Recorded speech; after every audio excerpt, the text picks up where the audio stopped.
लागलेले असतात, वाट बघत असतो. पावसाळा सुरू होतो, शेतीची कामं आवरलेली असतात आणि वेध लागतात त्या सगळ्यांना श्रावण महिन्यात. श्रावण महिन्यातला पहिला सोमवार अगदी महिलांसाठी आनंदाचा आणि उत्साहासाठी सगळ्यांसाठीच असतो.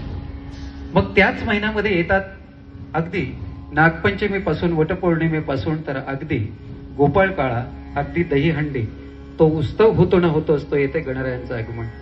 गणपती बाप्पांचं आगमनाचं होतं ना होतं तोच येतो नवरात्री उत्सव. आणि नवरात्री उत्सवानंतर येतोय दसरा. आणि दसऱ्या सणांच्या नंतर ज्याचे वेध लागतात त्या संपूर्ण देशामध्ये आणि भारतामध्ये सर्वात मोठा सण म्हणून जो मानला जातो तो अर्थातच दिवाळी सण सध्या सुरू आहे.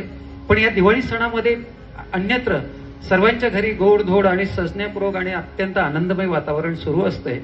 आणि त्याच्यामध्ये एक दोन गोष्टींची मध्ये भर पडलेली असते आनंदामध्ये, आणि तो क्षण असतो अर्थातच किल्ल्यांची लगबग. अनेक दिवसापासूनची सजावटीची वेगवेगळी संकल्पना, कोणता किल्ला साकारायचा, त्याचा इतिहास शोधायचा, त्या इतिहासामध्ये जायचं, थोडासा अभ्यास करायचा आणि तशा पद्धतीची प्रतिकृती आपल्याला साकारता येईल का, यासाठी बाळगोपाळांपासून तर वरिष्ठांचं मार्गदर्शन परत असं सगळं करून एक किल्ला तयार होतो. किल्ल्याचा आनंद गगनात मावेना.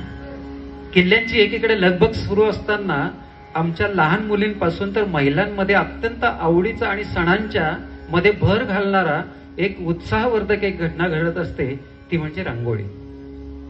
आपण सुद्धा वेगवेगळ्या रंगाचे सगळेजण या ठिकाणी बसलेलो आहोत, पण एकत्र आल्यामुळे जे सजतोय रंग सुद्धा आपल्याला तेच दर्शवत असतात. वेगवेगळ्या प्रकारची रांगोळी एकमेकांना जोडले जातात रेषा, आणि त्याच्यातून कलाकृती साकारते. पण या साकारणाऱ्या सगळ्या कलाकृतीला जर सन्मानित केलं तर, या साकारलेल्या कलाकृतीला आपण थोडं उत्तेजनार्थ काही दिलं तर, आणि हाच कन्सेप्ट अर्थातच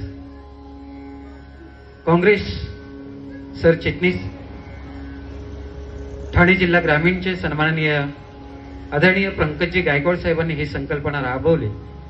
आणि प्रथमतः पहिल्या वर्षाचं त्यांच्याकडून रांगोळी स्पर्धा आणि किल्ले स्पर्धांचं आयोजन. या ठिकाणी ज्यांनी ज्यांनी स्पर्धेत सहभाग घेतलाय त्यांना इथून बक्षिसाशिवाय पाठवणार नाहीत. आम्ही 100% त्यांना बक्षीस देण्याचं प्रोव्हिजन आहे.